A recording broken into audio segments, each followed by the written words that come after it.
milhares de anos pelo lucro de apenas algumas décadas. O mundo inteiro está se preparando para produzir mais, utilizando menos recursos naturais.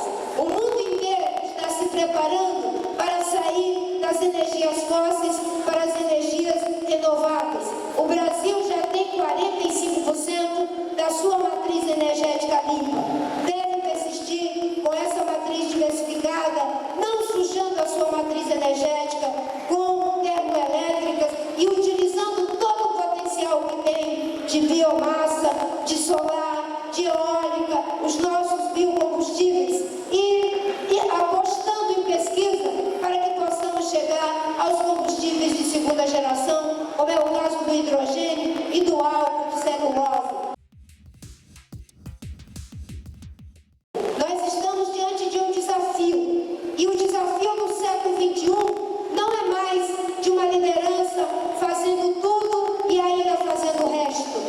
O século XXI exige liderar pelo exemplo. O século XXI exige lideranças multicêntricas para processos multicêntricos. Cada pessoa aqui é convocada a se juntar. Nós estamos diante de uma situação que eu não tenho medo de dizer. Não é um, nem dois, nem três. São todos pelo Brasil, para que o Brasil possa ser do tamanho que ele é na sua natureza, na destreza e no trabalho de cada homem, de cada mulher desse país. Eu quero agradecer, Clóvis, por essa oportunidade de olhar pelas pessoas, estar aqui nesse café da manhã e dizer para cada um que em muitos momentos, às vezes as pessoas me dizem: mas, senadora, a senhora não tem uma aliança com muitos partidos grandes. E eu digo que a aliança mais importante a ser feita nesse momento na democracia, Regina, é a aliança com os núcleos vivos da sociedade. A aliança com os homens, a aliança com as mulheres, com os jovens, com os empresários, com os trabalhadores, com as crianças, para que as pessoas assumam a prerrogativa do seu voto, a prerrogativa de não permitir que ninguém venha patrimonializar. Geralmente as pessoas brincam comigo, né? A senhora tira voto da ministra Dilma ou do governador Serra? E eu respondo: nem de um e nem de outro. Eu recebo, se essa for a vontade de Deus e das pessoas, eu vou receber o voto do eleitor. E hoje nós tivemos uma perda muito grande lá no Acre, que foi a morte do companheiro Chico Mendes, né? E na época eu estava fazendo um tratamento de saúde e me falaram de um médico em função das hepatites muitas que peguei já 3 hepatites 5 malárias, então, me falaram de um médico que era um naturopata que ficava aqui em Ribeirão Pires. Eu vim atrás desse médico para me ajudar, né, nesses problemas de saúde. Com muito sacrifício conseguimos chegar aqui, eu e meu marido. E quando estávamos aqui, ligou o primo do meu marido, que é o Gilson, que está aqui hoje também. E as primeiras palavras que ele me disse no telefone foi: fique calmo. Quando ele falou a palavra fique calmo, eu disse: mataram o Chico Mendes. Completei do outro lado, né? Porque antes de vir para cá, eu fui lá em Chapuri, né, para me encontrar com o Chico. E ele estava muito ameaçado lá, enfim, pelos fazendeiros que acabaram mandando assassiná-lo. E antes de ir para a rodoviária, ele foi comigo, fez um trajeto do jeito que ele sempre me tratava, né? Me chamava de nega velha. E ele disse: dessa vez não vai ter jeito, nega velha. Os cabras vão me pegar. E eu não queria escutar aquilo. Eu fiz de conta que não escutei, continuei andando. Aí ele repetiu de novo: dessa vez não vai ter jeito, os cabras vão me pegar. Aí eu digo: por que então a gente não vai falar para a imprensa, né? E ele disse: não adianta. Quando eu digo isso, eles dizem que eu estou me fazendo de vítima para me promover.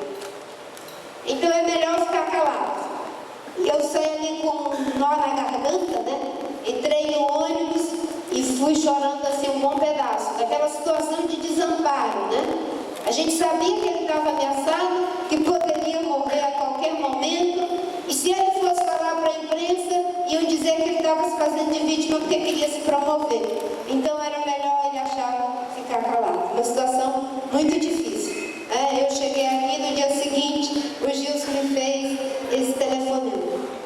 E para retornar, eu retornei de ônibus. Naquela época não tinha muitas condições. E só cheguei lá na missa de sétimo dia.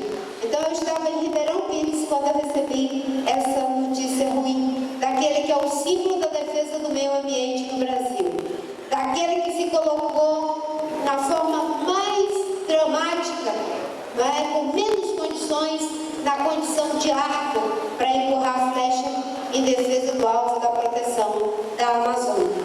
Então, que hoje a gente possa estar aqui para uma boa nova. A boa nova de que esse país já não vai mais tripudiar, esconder, vilipendiar os seus melhores filhos.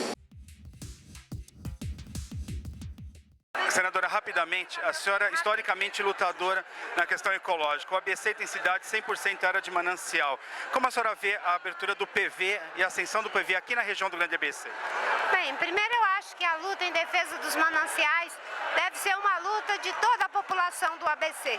O PV vai fazer parte dessa luta, faz parte dessa luta, mas é fundamental o envolvimento das prefeituras, o envolvimento dos empresários e principalmente a conscientização das pessoas de que a água é um bem precioso aqui e de que nós precisamos proteger os nossos mananciais, proteger a represa para que a cidade de São Paulo e o estado de São Paulo não venham a sofrer pela perca dos seus recursos hídricos. Duas pessoas fizeram com que eu, muitas às vezes, mudasse de opinião. A primeira delas, me permite dizer aqui, o senador e governador e deputado federal Mário Covas, já falecido, por quem eu nutro e nutria uma grande admiração. Ele era um homem de palanque, de microfone e de ideias. E às vezes a exposição dessas ideias fazia com que a gente tinha uma opinião formada sobre um assunto e o pronunciamento dele fazia com que nós mudássemos a nossa opinião, porque ele conseguia fazer com que nós víssemos aquela situação de um ângulo diferente. E às vezes nós nos centramos em um único ângulo para solucionar um problema ou para ter ideias de alguma ação, de algum problema. A segunda pessoa que fez com que eu alterasse o meu pensamento e mudasse o ângulo de visão sobre questões políticas é a senadora Marina Silva.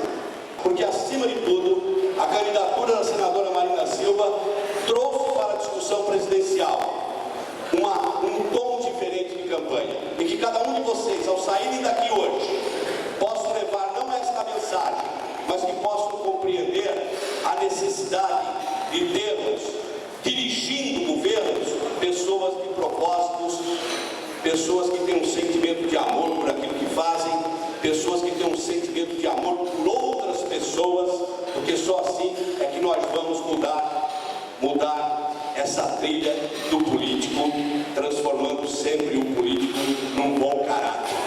O político tem um bom caráter. Há políticos bons e políticos maus, há advogados bons, advogados maus, médicos bons, médicos maus. Há em toda a função que exerce uma pessoa, o bom e o mal. A Marina Silva é do bem, é o lado bom da política.